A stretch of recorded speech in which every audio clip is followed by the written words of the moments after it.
Shalom. First and foremost, I want to give all praises, honor, and glory to Yahweh, Bahasham Yahushai, Bahasham Recha Kodash. Double honors to the elders and the apostles of Great Millstone, and peace and blessings to the elect. And today we're going to go into the book of Esther, the 3rd chapter.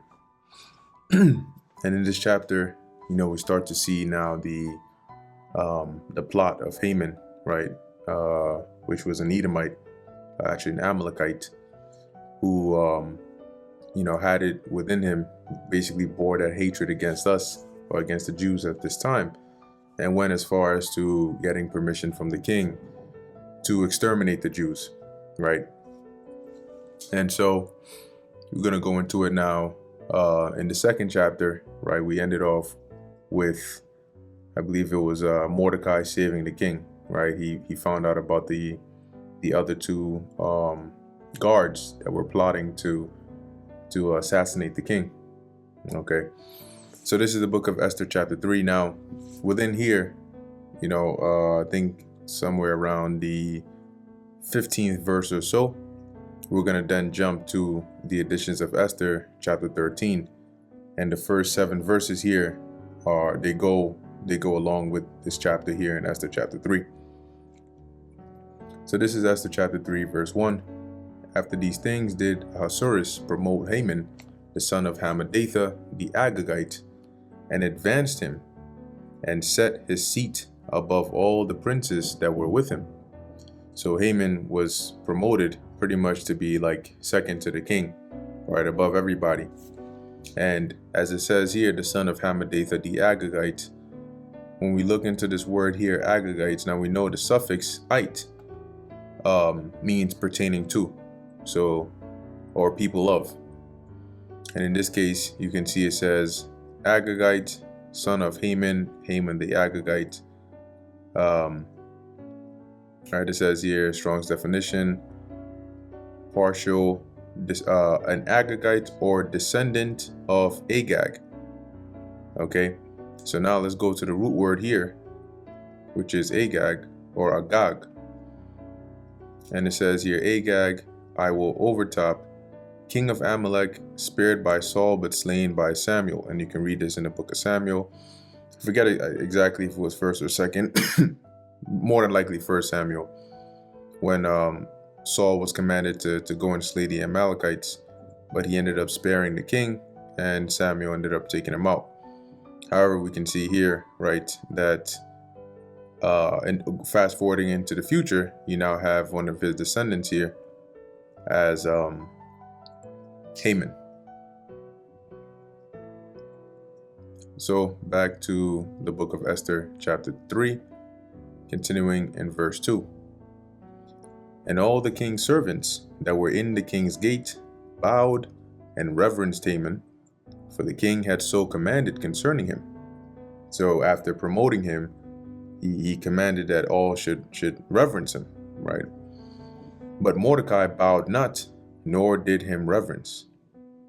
Then the king's servants, which were in the king's gate, said unto Mordecai, Why transgressest thou the king's commandment?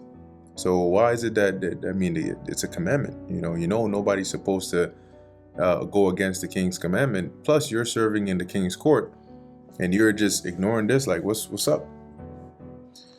Now it came to pass, when they spake daily unto him, and he hearkened not unto them, that they told Haman to see whether Mordecai's matters would stand, for he had told them that he was a Jew.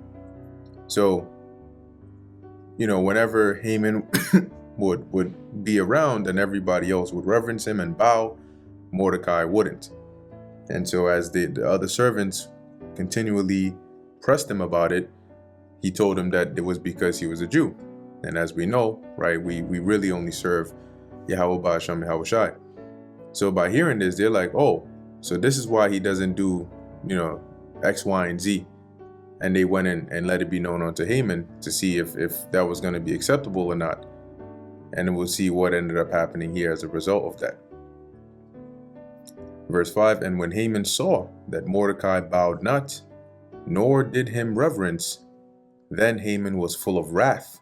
So he was pissed, and he sought because you can, first off, Edomites are proud to begin with, right?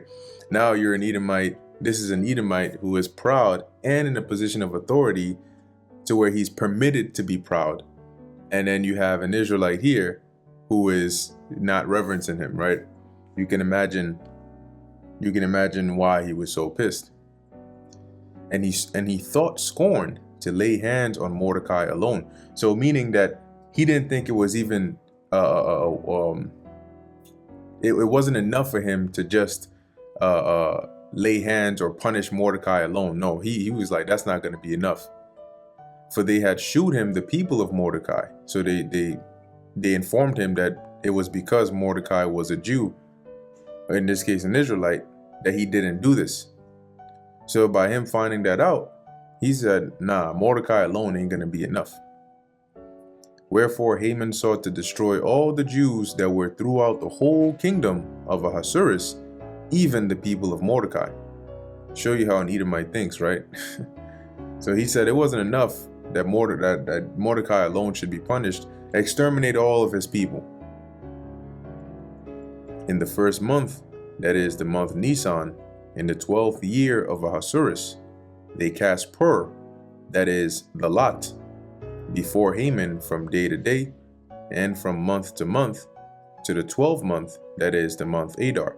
So they cast lots to select a day and a month that would be ideal for them to go ahead and carry out this operation. So they cast lots for what day it should be and what month it should be.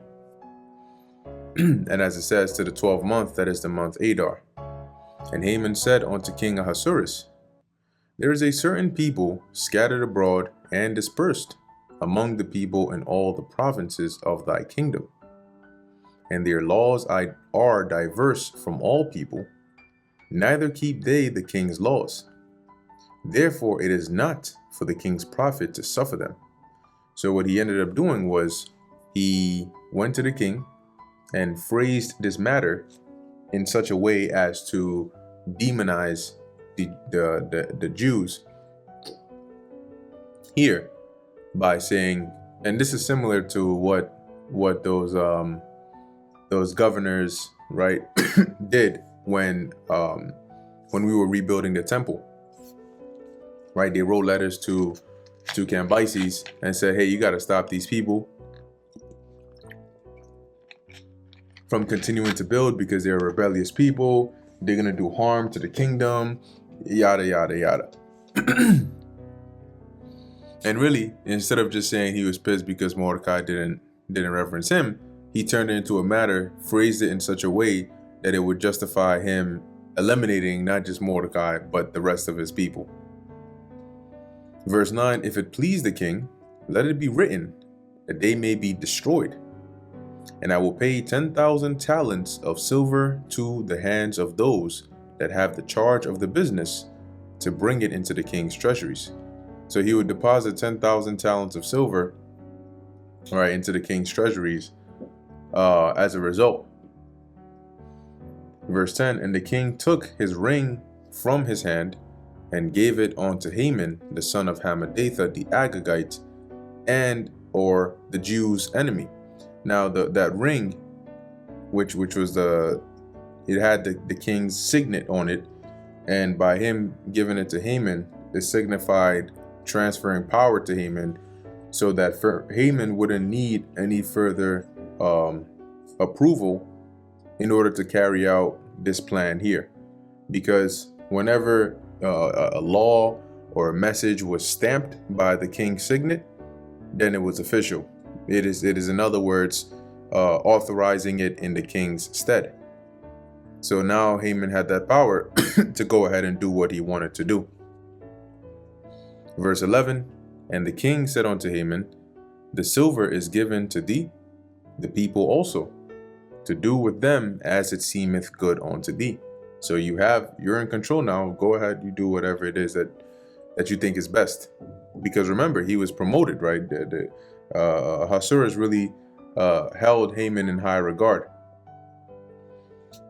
Then were the king's scribes called on the 13th day of the first month, And there was written according to all that Haman had commanded unto the king's lieutenants, and to the governors that were over every province, and to the rulers of every people of every province, according to the writing thereof, and to the people after their language. In the name of King Ahasuerus was it written, and sealed with the king's ring. And that letter that was written is what we're going to read in the editions of Esther, the 13th chapter. That's why I said we're going to jump from about the 15th verse here, or not even the 15th verse, really from here, the 12th verse, or maybe the 13th, to the editions of Esther. So he basically had this letter written, scribed down in the name of the king, and he said so that this would be written and sent throughout the whole entire kingdom, right? The Achaemenid Empire at this time. So that's all the way from the west of Ethiopia all the way to the east, India, right, or the border of India, all the way there, all that region. Verse 13. And the letters were sent by posts into all the king's provinces, to destroy, to kill, and to cause to perish all Jews, both young and old, little children and women, in one day, even upon the 13th day of the 12th month, which is the month Adar, and to take the spoil of them for a prey, because that is the day that the lot that they had cast fell upon, right? The 13th day of the 12th month, and that's the day that they had given a royal decree to exterminate all the Jews within the different provinces. So now let's jump from here to the editions of Esther, chapter 13, verse 1, and we'll read on to the 7th verse, because that's the context we want to get from here. The 8th verse on down, we'll come back to that as we go into Esther chapter 4. So this is the additions to Esther chapter 13, verse 1. The copy of the letters was this, right? The letters that we just read about that were scribed down. The great King Artaxerxes, which in the blue letter, or really in the conventional canonical Bible, he's referred to here as Ahasuerus.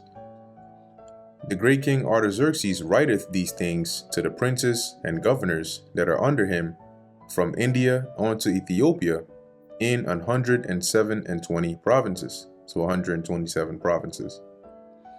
After that I became Lord over many nations, and had dominion over the whole world, not lifted up with presumption of my authority, but carrying myself always with equity and mildness. I purposed to settle my subjects continually in a quiet life. So my intention was to have it to where all of you can enjoy a quiet, non-troublesome life, and making my kingdom peaceable and open for passage to the utmost coasts, to renew peace, which is desired of all men.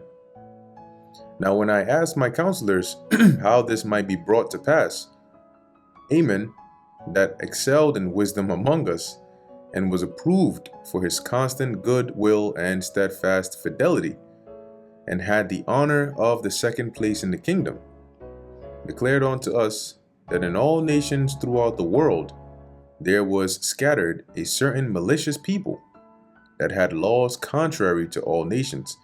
Now remember, this was really crafted by Haman, right? That's why he's wording it this way.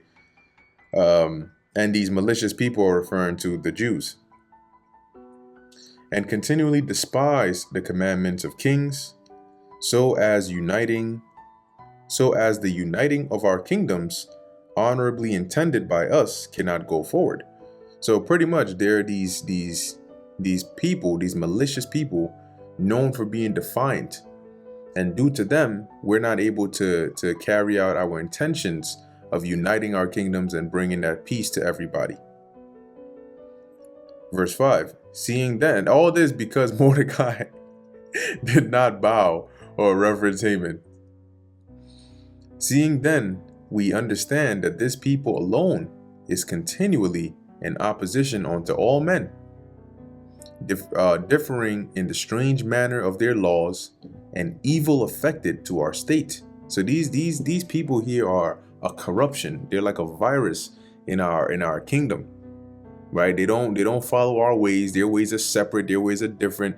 They like strife. They're always opposing everything, working all the mischief they can, that our kingdom may not be firmly established. So these were really lies, right? Making it, like I said, demonizing the Jews, making them sound like these are the face of terror. Sounds similar to what Esau does today, doesn't it? Verse 6. So today, what would be an example?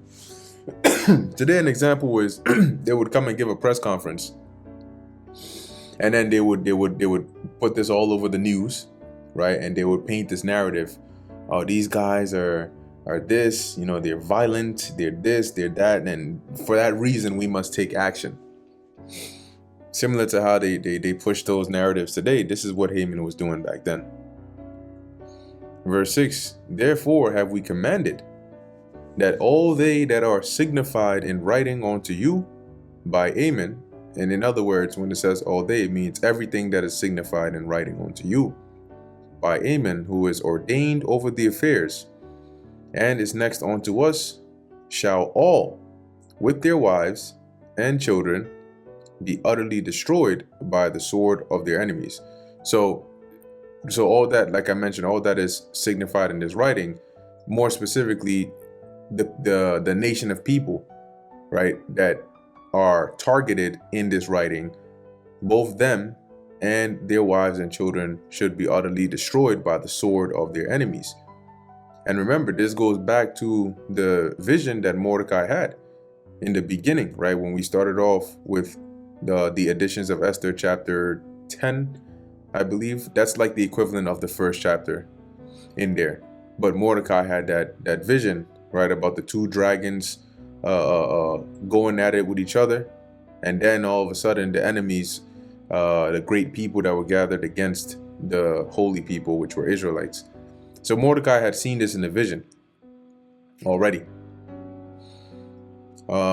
Anyway, it says here, be utterly destroyed by the sword of their enemies, without all mercy and pity, the 14th day of the 12th month Adar of this present year, that they who of old and now also are malicious may in one day with violence go into the grave, and so ever hereafter cause our affairs to be well settled and without trouble.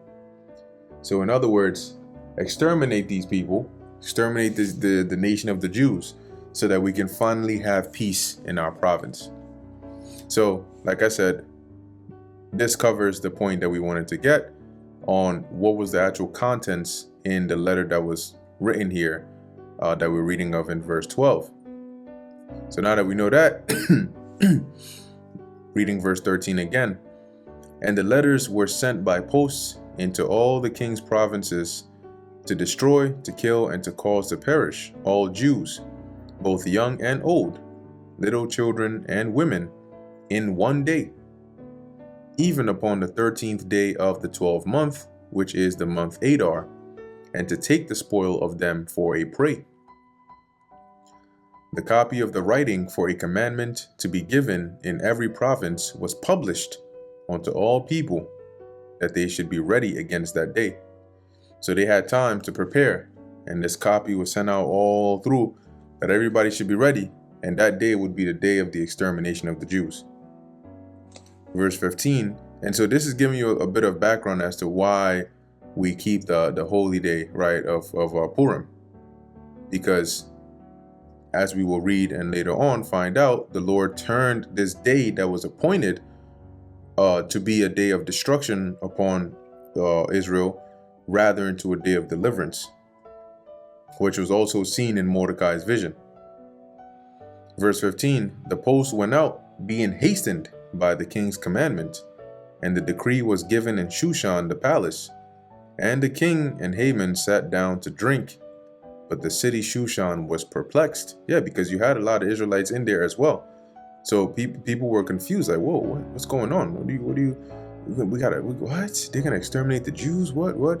Because, yes, you had wicked people amongst Israel, but generally, right, even at this time, imagine you might have Israelites working in the same vicinity or whatnot as other nations, because there was a conglomerate of different people in this empire. And you may have them being good workers, being in good positions, being in certain places. So now everybody's like confused, like, wait, what is this? Where is this decree coming from? All of a sudden we gotta do what now? But anyway, that brings us to the end of the book of Esther, the 3rd chapter. And so, Lord willing, next time we'll go into the 4th chapter. And as we go through the parts that, have correlation to different parts in the additions to Esther, we'll jump over there to keep it in order so you can have the most context. Because if you read just the book of Esther alone by itself and then read the additions of Esther by itself, it won't make sense chronologically. Like, you'll get the gist of what's going on in here, but where and how it applies and which parts it actually took place in terms of chronological events will be off. So hopefully this makes it a bit more helpful. Anyway, Lord willing, this was edifying to the elect. In closing, I want to give all praises, honor, and glory to Yahweh, Bahasham, Yahushai, Bahasham, Racha Kodash. Until next time, Shalom.